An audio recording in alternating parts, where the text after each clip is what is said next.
So continuing with the series then, we're going to be talking about 3 and 4 pole isolators and whether you need a 3 or whether you need a 4, or do you need both of them? Or is there a time where you may have one or the other in an installation? Yeah, I mean, that's probably nearer the truth, I think. For a 3-phase arrangement, there is a specific regulation within Chapter 46, and it simply says each installation shall have provision for isolation from each supply. But 461.2 says in TNC systems, TNCS systems, the PEN conductor shall not be isolated or switched.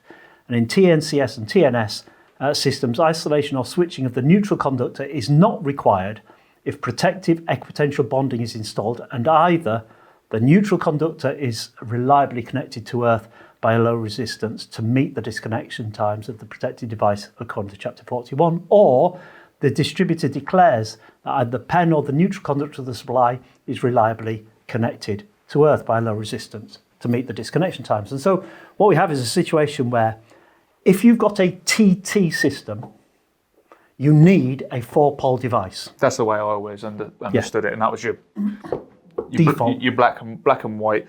If you've got a TT system, then yes, absolutely, you need that 4-pole isolation. Yeah. For a TNS arrangement or a TNCS arrangement, as long as those requirements for reliably connected neutral to the system, then you could choose either. So you can have a 3-pole device or you could have a 4-pole The reason device. I looked up there was thinking, reliable.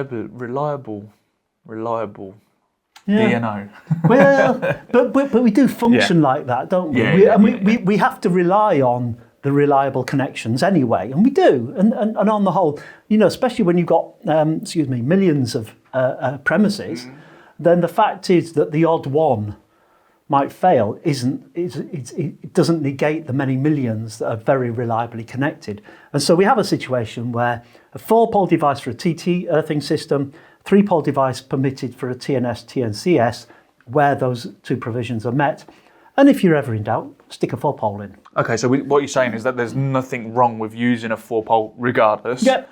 But if you're TT, then it has to be a 4-pole.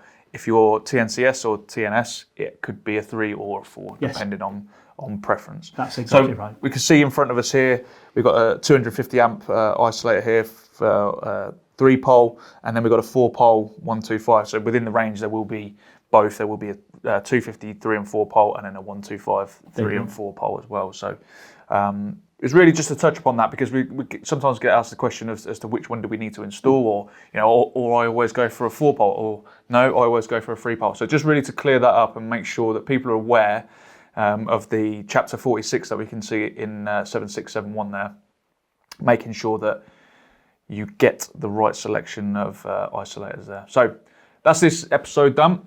Look forward to seeing you on the next one.